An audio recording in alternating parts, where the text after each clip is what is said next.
નમસ્કાર મિત્રો, આજે 2 જુલાઈ 2026 દિવસ ચૈતરભાઈ વસાવાના કેસમાં એક બહુ મોટી બાબત સામે આવી છે.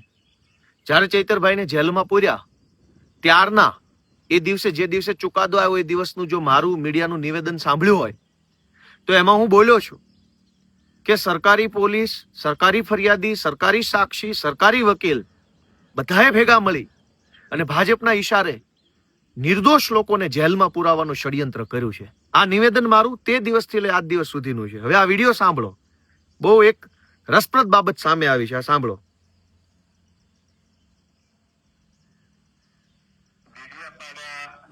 ફોરેસ્ટ ઓફિસર પરના હુમલા, ખમણી અને ફાયરિંગના કેસમાં તાજેતરમાં નામદાર સેશન્સ કોર્ટે એમએલએ ચૈતર વસાવા સહિત અન્ય 8 જણને 7 વર્ષની સખત કેદની સજા કરવામાં આવેલી.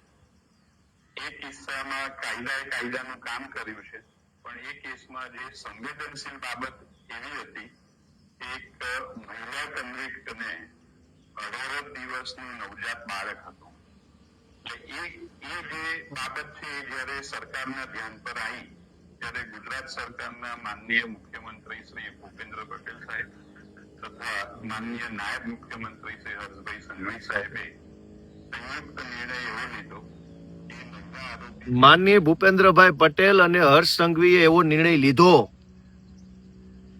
કે આ જે બેન છે એને જામીન અપાવી દેવા, છોડી મૂકવા. આ વિડીયોમાં આપણા ગુજરાત હાઈકોર્ટના સરકારી વકીલ શ્રી છે, તેઓ એવું જણાવે છે કે જામીન અરજી કરે ત્યારે સરકાર તરફે એટલે ગુજરાતની હાઈકોર્ટના માનનીય સરકારી વકીલ શ્રી એવું જણાવે છે કે ભૂપેન્દ્રભાઈ અને હર્ષ સંઘવીએ સીધી સૂચના હાઈકોર્ટના સરકારી વકીલ સાહેબ શ્રીને આપી અને વકીલ સાહેબ શ્રીએ હર્ષ સંઘવી અને મુખ્યમંત્રીની સૂચના પ્રમાણે કોર્ટમાં કામ કર્યું, જેના કારણે શકુંતલાબેનને જામીન મળી ગયા. હું આ જ વાત પહેલા દિવસથી કહું છું કે મુખ્યમંત્રી અને હર્ષ સંઘવી સરકારી વકીલોને પહેલા દિવસથી સૂચના જ ખાનગીમાં અને જાહેરમાં આપતા હશે. એટલે જ ડેડિયાપાડાની કોર્ટમાં નિર્દોષ માણસોને 7 વર્ષની સજા થઈ. આ સ્પષ્ટ રીતે સાંભળો, ફરીથી હું તમને સંભળાવું. કેસમાં જે સંવેદનશીલ બાબત એવી હતી, એક મહિલા કન્વિક્ટને 18 દિવસનું નવજાત બાળક હતું. એ જે બાબત છે જ્યારે સરકારના ધ્યાન પર આવી ગુજરાત સરકારના માનનીય મુખ્યમંત્રી શ્રી ભૂપેન્દ્ર પટેલ સાહેબ તથા માનનીય નાયબ મુખ્યમંત્રી શ્રી હર્ષભાઈ સંઘવી સાહેબે સંયુક્ત નિર્ણય લીધો.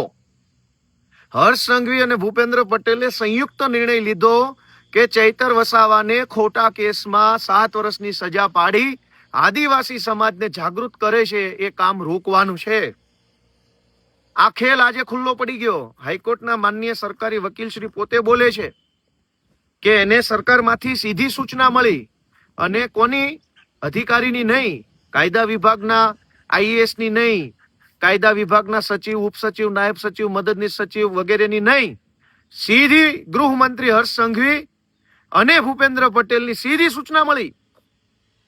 તો એનો અર્થ એમ થયો કે આ આખા કેસની અંદર સીધી સૂચના ત્યાં બેઠેલા 2 માણસોએ આપી છે, ચૈતર વસાવાને જેલમાં પૂરવાની. અને હવે એવું કહેવામાં આવે છે કે માનવતાનો સંવેદનશીલ અભિગમ રાખ્યો. ભાઈ, ડેડિયાપાડાના કેસમાં રાજપીપળાની સેશન્સ કોર્ટમાં પણ સરકારી વકીલ હતા જ. તો રાજપીપળાની સરકારી વકીલ જે કોર્ટમાં સરકારી વકીલ છે એને મુખ્યમંત્રી અને ગૃહમંત્રીએ કેમ માનવતાનો સંદેશ ન આપ્યો? ત્યાં તો સરકારી વકીલે જે કાંઈ દલીલો કરવાની હતી એ કરી, ખોટી સજા પડાવડાવી. અને હવે મુખ્યમંત્રી સંવેદનશીલ થઈ ગયા, ગૃહમંત્રી માનવતાનો અભિગમ દાખવતા થઈ ગયા. શું કામ? કેમ કે આજે ડેડિયાપાડાના પીઠા ગ્રાઉન્ડમાં 1 લાખ આદિવાસીઓ એકઠા થયા ને એટલે માનવતા યાદ આવી.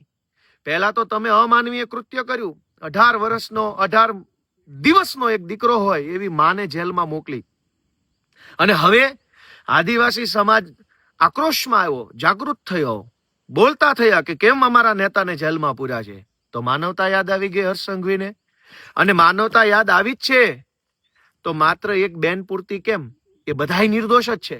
તમારી રાજકીય લડાઈ ચૈતર વસાવા સાથે છે, પણ આ કેસમાં 9 આરોપી પૈકી ચૈતર વસાવાને બાદ કરતા બાકીના બધા જ માણસો બિન રાજકીય છે, ખેડૂતો છે, એમની પત્ની છે, એમની દીકરીઓ છે.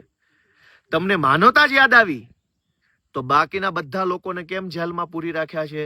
હર્ષ સંઘવી અને ભૂપેન્દ્રભાઈ પટેલને એટલી જ વિનંતી, અને ગુજરાતભરના આદિવાસી સમાજને મારી તો એટલી વિનંતી છે કે આખો રાજકીય કેસ છે, આખો રાજકીય સ્ટન્ટ ઉભો કરવામાં આવ્યો છે. આજે હાઈકોર્ટના સરકારી વકીલ શ્રી જે બોલ્યા છે એનાથી સાબિત થઈ ગયું કે આખા કેસની અંદર મુખ્યમંત્રી અને ગૃહમંત્રીને શરૂઆતથી લઈ અંત સુધી બધી માહિતી છે. છેલ્લી વાર આ વિડીયો સાંભળી લો શું બોલે છે. મહિલા આરોપી જ્યારે પણ સાંભળો.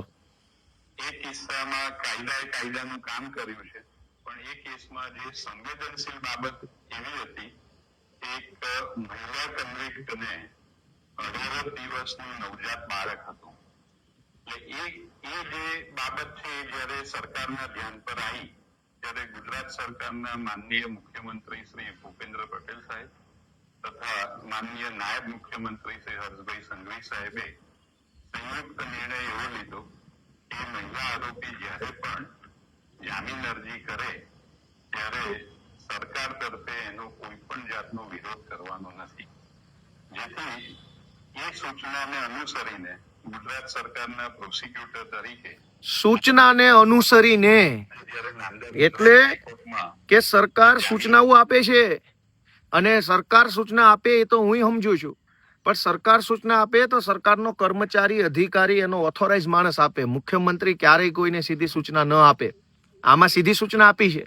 એનો અર્થ એમ કે ચૈતર વસાવાને જેલમાં પૂરવા માટેનું આખું ષડયંત્ર હર્ષ સંઘવી અને મુખ્યમંત્રીએ ભેગા મળીને કર્યું છે એવું આજની આ બાબત પરથી સાબિત થાય છે. જય આદિવાસી.